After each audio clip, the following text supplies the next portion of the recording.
तत्सद्दधानामुनयो ज्ञानवैराग्यचित्तया पश्यन्ति आत्मनि आत्मानं भक्ता श्रुतगृहीतया। भालो सुनो,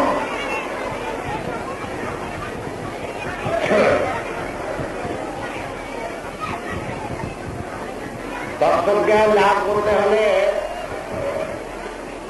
भक्ति एवं श्रुतगृहीतया।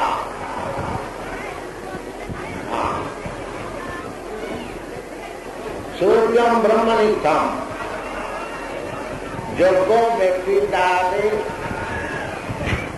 ब्रह्म ज्ञान, परमात्मा ज्ञान एवं भगवत ज्ञान ऐसी ब्रह्म जीवन से तत्व जिज्ञासा, जीवन का तत्व जिज्ञासा करवार जन्य लागा अन्य किछु ना।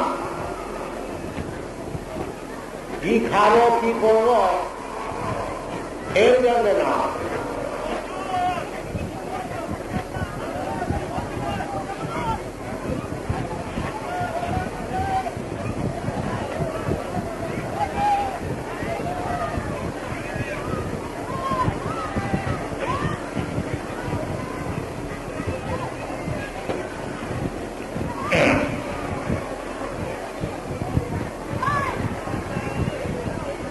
तत्सद्दधानामुनयो ज्ञानवैराग्यचित्तया पश्यन्ति आत्मनि आत्मानं भक्ता श्रुतगृहीतया। श्रुतगृहीतया श्रुति स्मृति पुराणादि शास्त्रादि माध्यमे जानता कैजने सत्संग करता। আমি হয়তো লেখাপড়া না জানতে পারি, কিন্তু ভগবান আমাকে কান দুটো দিয়েছে। যদি বাস্তবিক ভগবত ভক্ত সাধু গুরু শাস্ত্র আমরা নম্রভাবে এই কান দিয়ে শুনি, বেশি গোলমাল না করি, তাহলে আমাদের কাজ নেই। ভক্তা শ্রুতগৃহীতয়া, ভক্তি চাই আর মন দিয়ে শোনা, শুনলেই হবে। চৈতন্য মহাপ্রভু এই পথটি সবচেয়ে প্রশস্ত বলেছেন। রামানন্দ রায়ের সঙ্গে তারা যখন কথা হচ্ছিল তখন তিনি বর্ণাশ্রম ধর্ম থেকে শুরু করে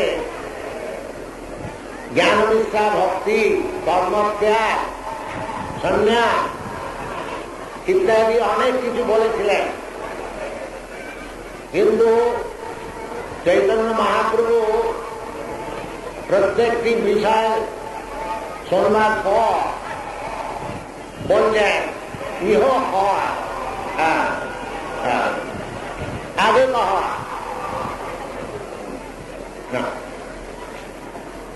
যে তিনি প্রত্যেকটাই বলছেন ইহ বাধ্য, প্রত্যেকটাই বলছে ইহ বাধ্য আগে কহা।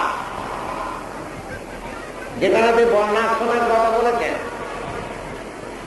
ভগবান ভগবত গীতাতে বর্ণাশ্রমের কথা বলেছেন। জাতু বর্ণম মায়া শ্রীতম গুণবর্ণ বিভাগ, যে বর্ণাশ্রম ধর্মেতে বাস্তবিক যারা ঠিক ঠিকভাবে নিজের ধর্ম যাজন করছে তাদের মঙ্গল। বর্ণাশ্রম চারবতা পুরুষেনা পরমা বিষ্ণু আরাধ্যতে পুংসাম নান্য তত্ত্বসু কারণম। ব্রাহ্মণ তার ধর্মানুসারে যদি ঠিক থাকে তাহলে তার দ্বারাতে ভগবান বিষ্ণু আরাধিত হন।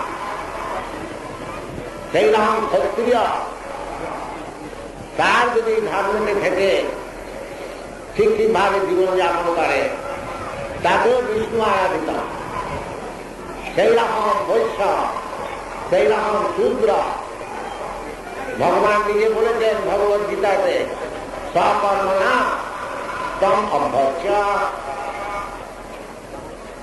যে যার নিজের কাজ থেকে ভগবানকে সন্তুষ্ট করতে পারে।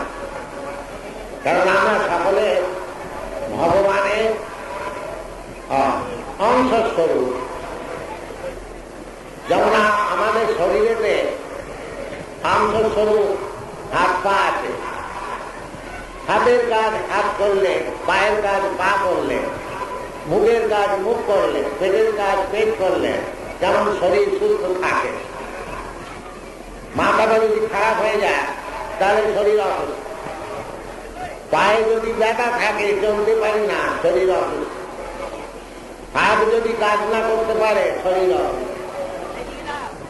সেই রকম সমাজের মধ্যে যে ভগবানের হাত পা মুখ পেট, এরাই হচ্ছে ব্রাহ্মণ, ক্ষত্রিয়, বৈশ্য, শূদ্র। ভগবানের মাতা হচ্ছে ব্রাহ্মণ,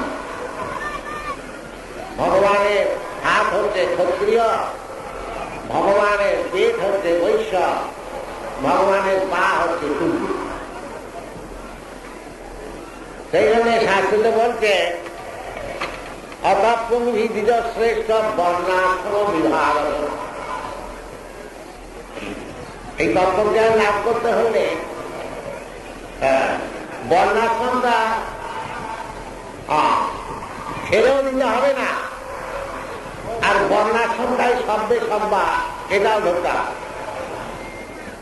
সেই জন্য মহাপ্রভুকে বর্ণাশ্রম ধর্মের কথা যখন বলা হয়েছিল,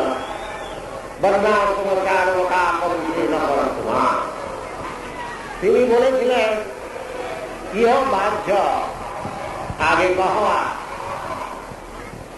এটাও তেমন সুবিধে না।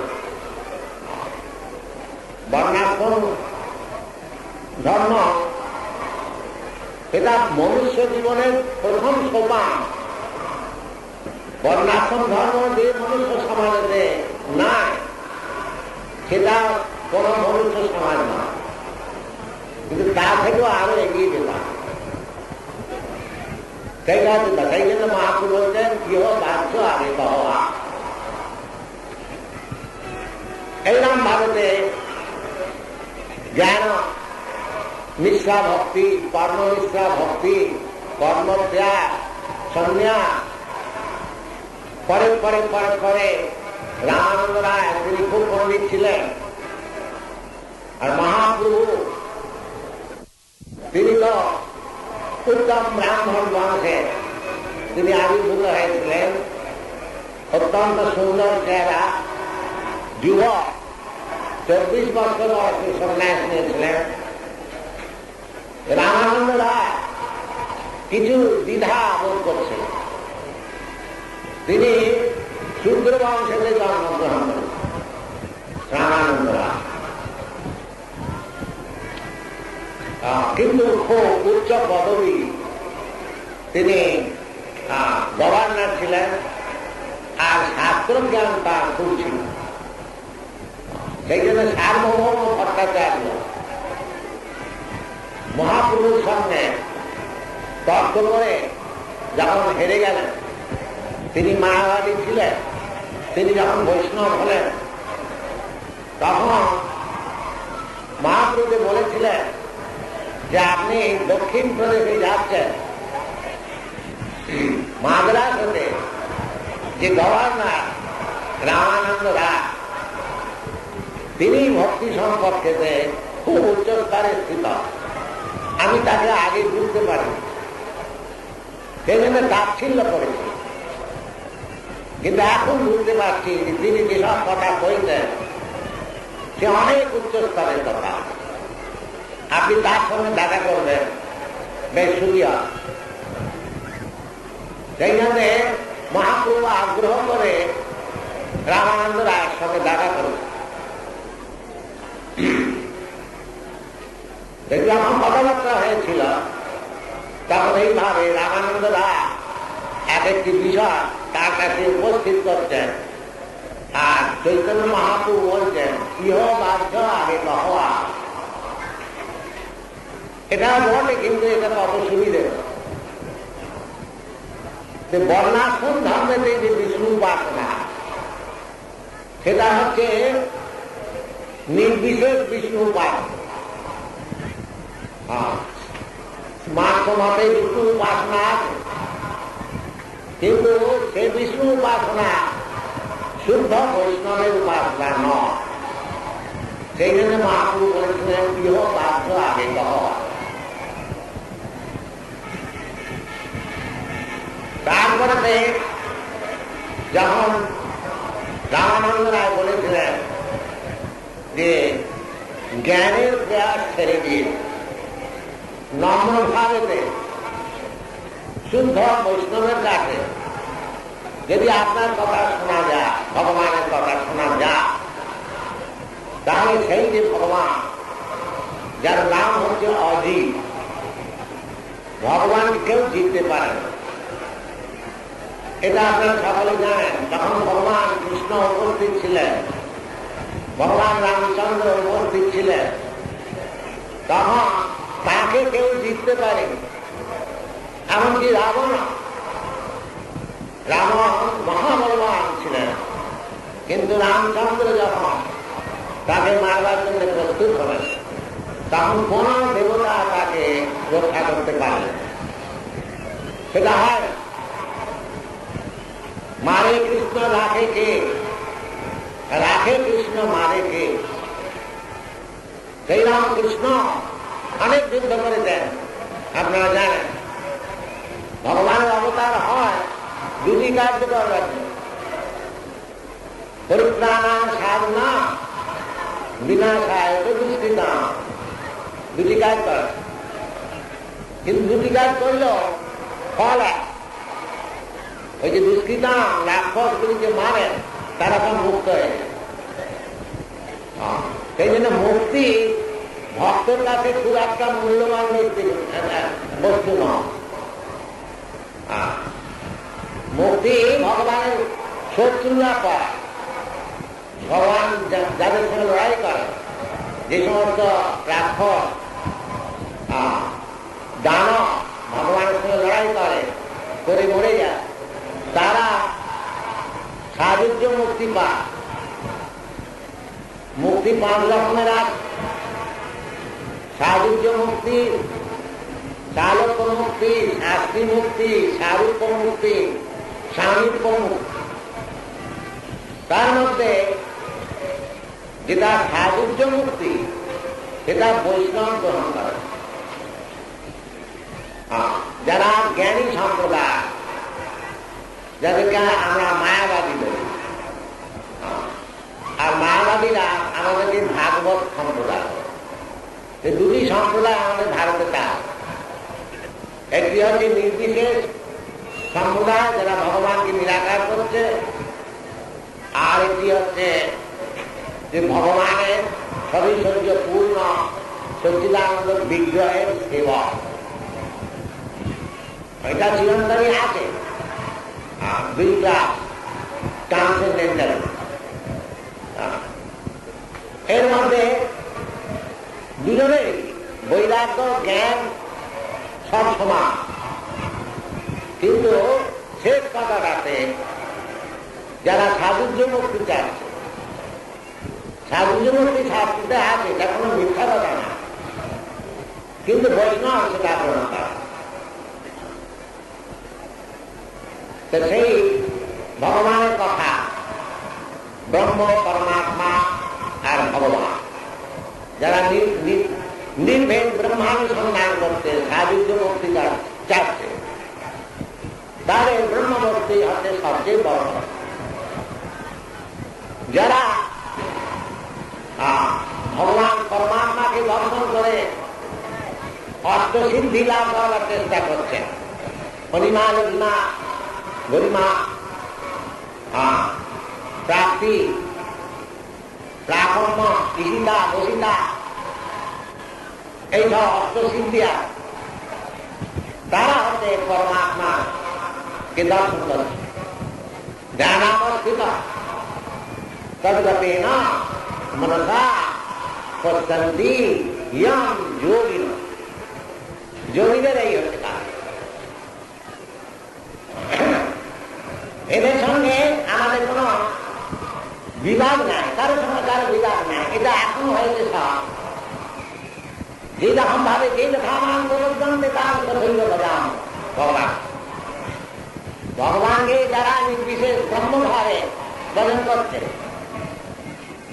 তারা ভগবানকে পাচ্ছে, কিন্তু ওই নির্বিশেষ অঙ্গযোগীকে পাচ্ছে।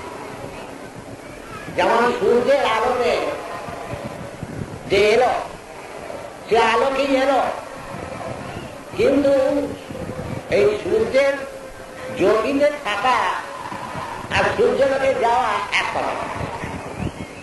যদি কেউ মনে করে আমি এই রোদে বসে আছি সুতরাং সূর্যলোকে চলে গেছি, এটা কিন্তু কেউ স্বীকার করে। সেই রকম ব্রহ্মতে যারা অবস্থিত তারা ভগবানকে দেখতে পাচ্ছে। ঈশ্বর উপনিষদে আছে, বলতে ভগবান আপনার জ্যোতিটা বুঝিয়ে নেন, তাহলে আমরা ভালো করে আপনাকে দেখি।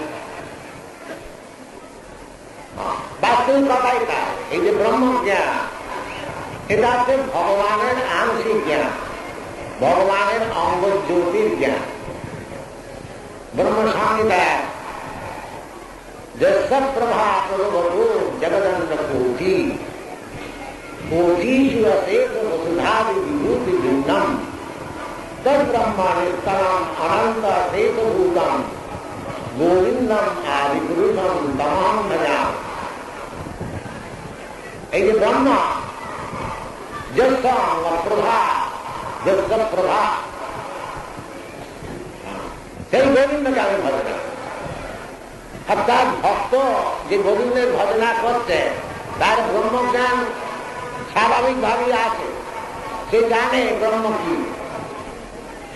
যেমন যার লাখ টাকা আছে সে 10 টাকারও খবর রাখে, 10 টাকা তার কাছে কিছু নয়, এ সমস্ত বিচার। প্রবলানন্দ সরস্বতী সমান না, ব্রহ্মতে কেবল সব অনুভব।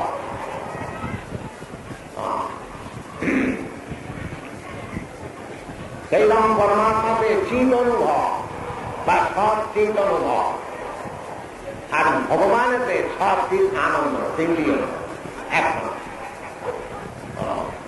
आनंद चिन्मय रस प्रतिभाविता भी साधित एवं निरूप तया कला भी गोलोक एवं वसती अखिलात्म भूतो गोविंदमादि पुरुषम तमाम भजा। आनंद चिन्मय रस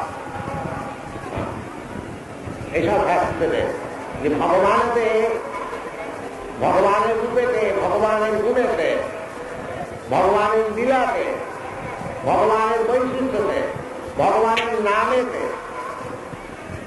সর্বত্র ওই সত্যিক আনন্দ। আনন্দ চিন্ময় রস, সেটা হচ্ছে চিন্ময় রস, সেটা জড়রস। জড়রসেতে আমাদের ঠিক আনন্দ হচ্ছে না। যদি আমরা জড়রস জগতেতে যখন আমরা হুলুলাদি করছি এর একটি রস আস্বাদন করবার জন্য, রসময়ী সব শাস্ত্রতে বিদিতা ভগবান হচ্ছে সমস্ত রসের আধার। সেই রস আস্বাদন করলে লব্ধানন্দী ভবতি, তখন আনন্দ লাভ। आनंद चिन्मय रस प्रतिभाविता भी साधी जय भया कला भी अंगानी सकल इंद्रियवृत्ति मनती पश्यन्ति पांति तरयन्ति चिदं जगन्ति। आनंद चिन्मय रस এই সব জায়গায় আছে। আনন্দ চিন্ময় রস গোবিন্দমাদি পুরুষম তমাম ভজা। এই সমস্ত কথা বলছে যে ভক্তা সুন্দরগৃহীতয়া, ভগবানের কথা, তার মধ্যে ব্রহ্মের কথা, পরমাত্মার কথা সবাই, কিন্তু যারা কেবল ব্রহ্ম আলোচনা করতে, তাদের ভগবানের কথা নাই। তারা মনে করতে ভগবানকে মায়া মানে, যেমন আমার শরীর মায়া, সেই জন্য তারা বলছে যে সাকার ভজন করে শেষকালেতে নিরাকার হবে। কিন্তু বৈষ্ণবদের বিচার হচ্ছে, এবং ভগবান নিজেই বলছেন যে ব্রহ্মণ অহং প্রতিষ্ঠা, যে ব্রহ্ম নির্বিশেষ ব্রহ্ম, তার প্রতিষ্ঠা হচ্ছে আমি। যেমন ইলেকট্রিক্যাল বাল্ব, তার প্রকাশ সর্বত্র ছড়িয়ে পড়েছে, কিন্তু তার আধার স্থান হচ্ছে ওই বাল্ব। সেই রকম ভগবানের অঙ্গজুট থেকেই ব্রহ্মানুভব, আর ভগবানের অংশ থেকে পরমাত্মা অনুভব। এই কামটি নষ্ট যাওয়া ভগবান নিজে বলছেন, বিষ্কর্পিয়া অহম তাকে না এই কামটি নষ্ট যাওয়া। একটি অংশের কারণে এই অনন্ত কোটি ব্রহ্মাণ্ড স্থিত রয়েছে, সেই হচ্ছে পরমাত্মা। সেই যে বিষ্ণু, গর্ভোৎসাহী বিষ্ণু, তারপরে যে ক্ষীরোদোৎসাহী বিষ্ণু, সেই ক্ষীরোদোৎসাহী বিষ্ণু যিনি ব্রহ্মাণ্ডে আছেন, যেখানে ধ্রুবলোক বলা ফোর স্টার, সেখানে দুর্ধের সমুদ্র আছে। এখানে যেমন আমাদের নোনা জলের সমুদ্র আছে, সেখানে দুর্ধ সমুদ্র, অনেক প্রকার সমুদ্র শাস্ত্র থেকে জানা যায়। সেই দুর্ধ সমুদ্রেতে ক্ষীরোদোৎসাহী, ক্ষীর মানে দুর্ধ, সাই বিষ্ণু আছে। যখন কোন বিশ্বব্রহ্মাণ্ডের গোলমাল হয়, তখন ব্রহ্মা সেই ক্ষীরোদক সমুদ্রের ধারে থেকে সেই ক্ষীরোদোৎসাহী বিষ্ণু তপস্যা করে, এবং তিনি যে কথাটি বলে দেন সেইটি ব্রহ্মা নিয়ে আর অন্যান্য তার বিশ্ব সম্প্রদায়কে বলে। যেমন ভগবান কৃষ্ণ তার আবির্ভাব হবার পূর্বে এই জগতে উশৃঙ্খলতা খুব হয়েছিল, যার জন্য পৃথিবী ব্রহ্মার কাছে যে কান্নাকাটা করেছিলেন যে আপনি রক্ষা করুন, ভগবানকে আনা, তার বিশ্ব নষ্ট হয়ে যাবে। এটা শ্রীমদ ভাগবতে আপনারা জানেন। তখন সেই তিন সমুদ্রের ধারেতে ব্রহ্মাকে তপ করেছিলেন, এবং ভগবান বিষ্ণু বলে দিয়েছিলেন যে স্বয়ং কৃষ্ণ শীঘ্রই আসবেন বলদেবের সহিত, আমাদের কোন চিন্তা। সেই ক্ষীরোদোৎসাহী পরমাত্মা সকলের হৃদয়ে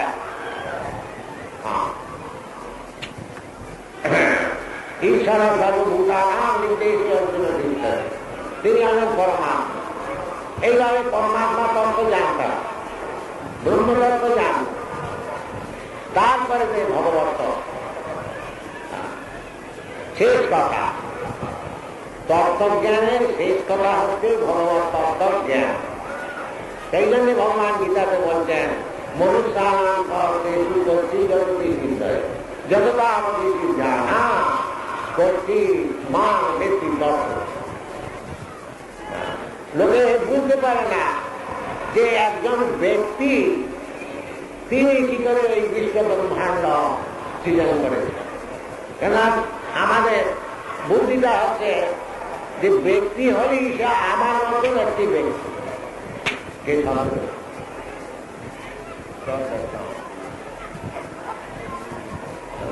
Who's making that sound? Who's making that sound? Fart, fart.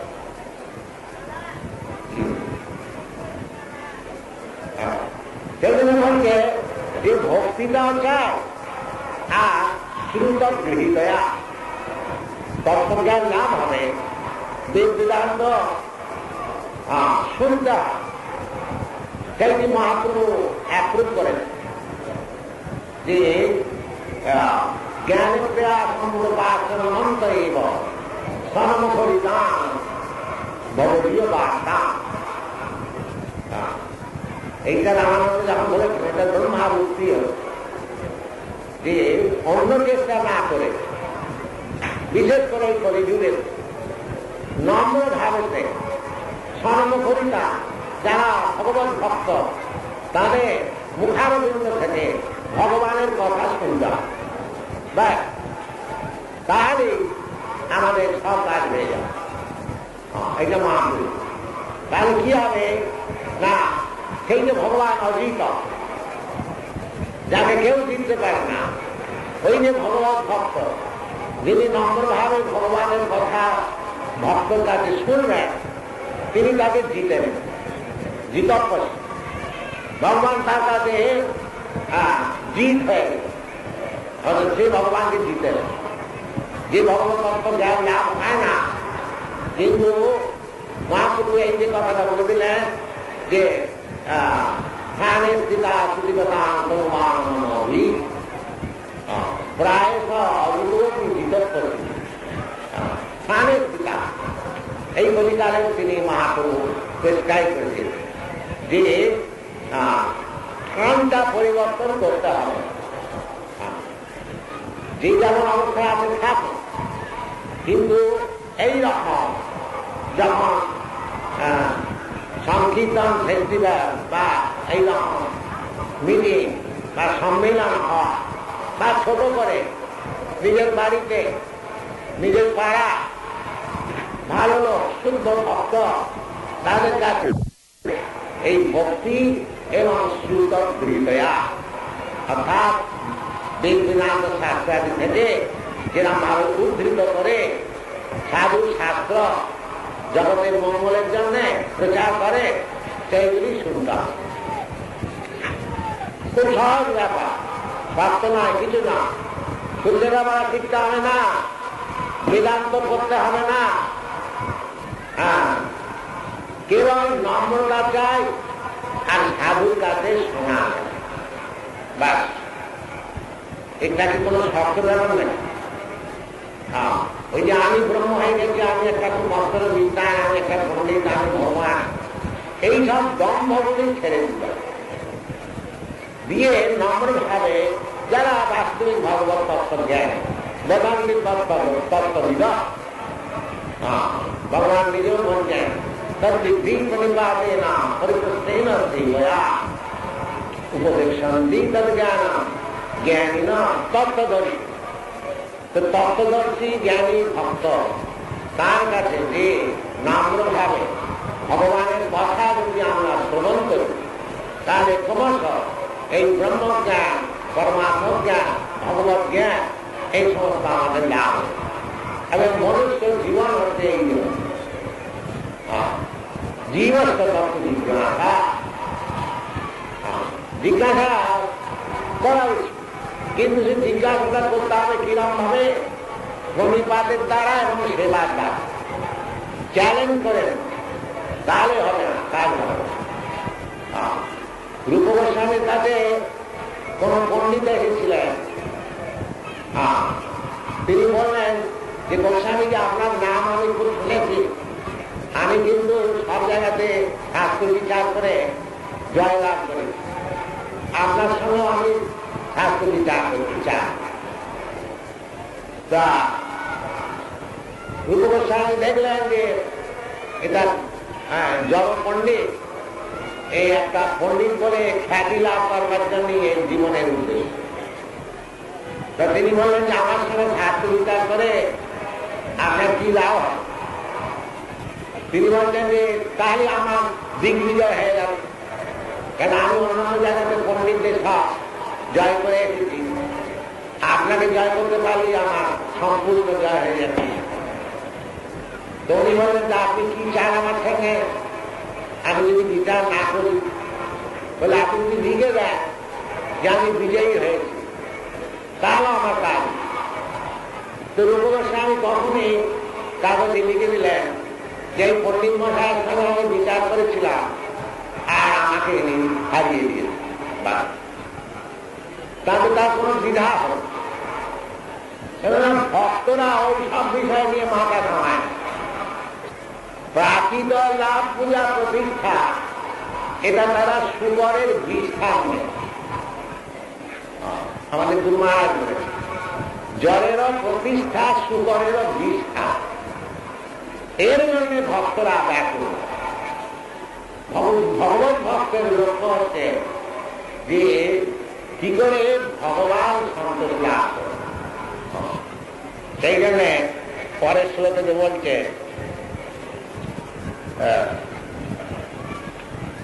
কি অতঃপূর্বী বিজশ্রেষ্ঠা বর্ণাশ্রম বিভাগত সানুষ্ঠিত ধর্মস্য সংসিদ্ধি হরিদোষণ। এই যে তত্ত্বজ্ঞান লাভ করে তার ফলটা কি হবে? ফলটা হবে যে টেস্ট করে দেখা উচিত যে আমি ভগবানকে সন্তুষ্ট করতে পেরেছি কি না। কেবল ব্রাহ্মণ হয়ে গেলেই হবে না। অতঃপূর্বী বিজশ্রেষ্ঠ যে সম্মেলনে মিটিংয়েতে এইসব কথা আলোচনা হচ্ছে, সেখানে সব বড় বড় ব্রাহ্মণ লাগছিল। সেখানে ক্ষত্রিয় বা অন্য ক্ষত্রিয় যারা ছিলেন তারা সব রাজস্ব, তারা ঋষি তুল্য। আর বৈশ্য সূত্রের তো কথাই নেই, তারা সেসব কথা বুঝতেই পারে। কিন্তু মহাপুরুষের এমনি কৃপা, তিনি যে পথটি আমাদের দিয়েছেন, ওই স্থানের পিতা সুদীরতা আনন্দী যদি নমন ভাবে আমরা ভালো লোকের কাছে শুনি, তা আমি যে কোনো অবস্থাতেই থাকি, আমি ব্রাহ্মণী হই, ক্ষত্রিয় হই, বৈশ্য হই, শূদ্র হই, চামার হই, কিচ্ছু হবে না। কেবল কানটি ভালো করে দিলেই আমার কাজ। সেই জন্য বলছেন যে টেস্ট করে দেখতে হয় যে আমি ব্রাহ্মণ হয়ে গেছি, আমি ক্ষত্রিয় হয়ে গেছি, আমি বড়লোক হয়ে গেছি, কিন্তু তোমার কার্যসিদ্ধি হয়েছে কিনা। এই যে জগতের লাভ পূজা প্রতিষ্ঠা, একটু শরীরটা ছেড়ে গেলে তাও তখন আর এই আমি ব্রাহ্মণ, আমি বড়লোক, আমি ক্ষত্রিয়, আমি রাজা, আমি মিনিস্টার, এসব সঙ্গে কিন্তু যাবে না। এই ওই শরীরের সঙ্গে নিমতলার কাজে থাকতে। তারপরে আবার একটা চ্যাপ্টার অধ্যায় আরম্ভ হবে। সেই অধ্যায় কি হবে তা আমি জানি না। সেই দেবতারও শরীর পেতে পারি, আবার ইঁদুর বেড়ালেরও শরীর পেতে পারি, কাঠ পাথরেরও শরীর পেতে পারি। সেটা হচ্ছে প্রকৃতির হাত। সেই জন্যে এই জীবনেই শেষ করে নিতে হবে যে আমি ব্রাহ্মণ হই, ক্ষত্রিয় হই, বৈশ্য হই, রাজা হই, ভগবান সন্তুষ্ট হয়েছে কি না, এটা টেস্ট করি। এই টেস্টটা যদি ফেলিয়ার হয়ে যায় তাহলে সব সময় ওই কেবল তাহলে ওই বড়লোক হওয়া, ব্রাহ্মণ হওয়া, ক্ষত্রিয় হওয়া, রাজা হওয়া, মিনিস্টার হওয়া সব পরিশ্রম। সেই জন্য বিজয়শ্রেষ্ঠ, সেখানে বড় বড় ব্রাহ্মণ না, বিজয়শ্রেষ্ঠ। আর ছোটখাটো ব্রাহ্মণ নেই, বিজয়শ্রেষ্ঠ উত্তম ব্রাহ্মণ। অতঃপূর্বী বিজয়শ্রেষ্ঠ বর্ণাশ্রম বিভাগ। বর্ণাশ্রম চারটি বর্ণ, চারটি আশ্রম অনেকবার আমাদের বলেছে। এর বিভাজন আছে, যেমন ব্রাহ্মণ, ক্ষত্রিয়, বৈশ্য, শূদ্র চারটি বর্ণ, তেমন ব্রহ্মচারী, গৃহস্থ, বানপ্রস্থ আর সন্ন্যাস। এই সকলেরই কাজ আছে আলাদা, কিন্তু সেই কাজের সিদ্ধিটা দেখতাম। এই সিদ্ধিটা আছে কি না, হরিদোষণ। যেমন অর্জুন ক্ষত্রিয়, তিনি তার কাজের সিদ্ধিটা দেখতে চাচ্ছেন যে লড়াই না করে ভালো লোক হয়ে নন ভালো হয়ে থাকবো আমি, এইটা চেষ্টা করছে জগৎ থেকে একটা বেশ লাভ পূজা হবে, যে এই অর্জুন এত বড় বীর, কিন্তু তার আত্মীয় স্বজনকে মারলে না, ছেড়ে দিলে, রাজ্যটাই ছেড়ে দিলে।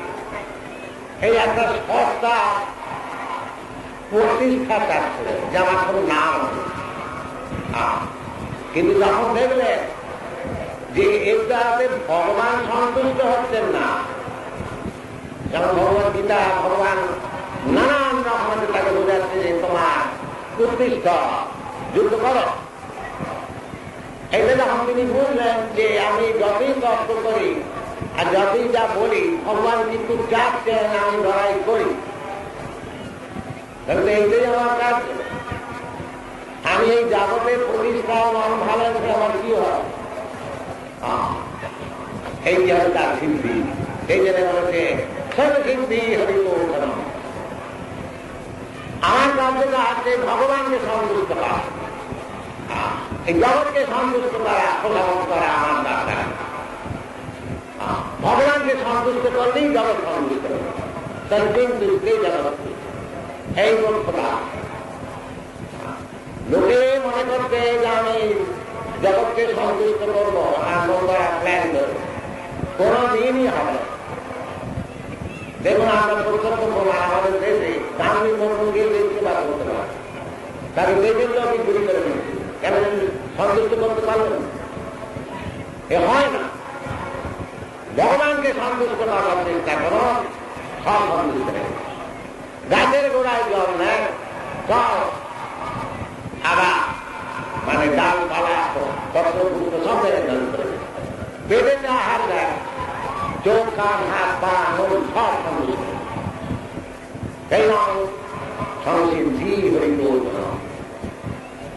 ব্রাহ্মণ হন, ভক্তি হন, বৈশ্য হন, আর ব্রহ্মচারী হন, গৃহস্থ হন, কোন প্রভাব না। যদি আপনার জীবনের উদ্দেশ্য থাকে ভগবানকে সন্তুষ্ট করুন, এই হলি জীবন। আমাদের এবারে প্রশিক্ষণ হবে, তারা বলছে এবারে আমরা যাব। আর আজকে আমাদের এখানকার প্রোগ্রাম শেষ হল, আবার জানুয়ারি মাসে আমরা অন্যত্র করব, তখন আমার একসঙ্গে মিলেমিশে এই নাম আনন্দ উপভোগ করবে। ধন্যবাদ। হরে কৃষ্ণ।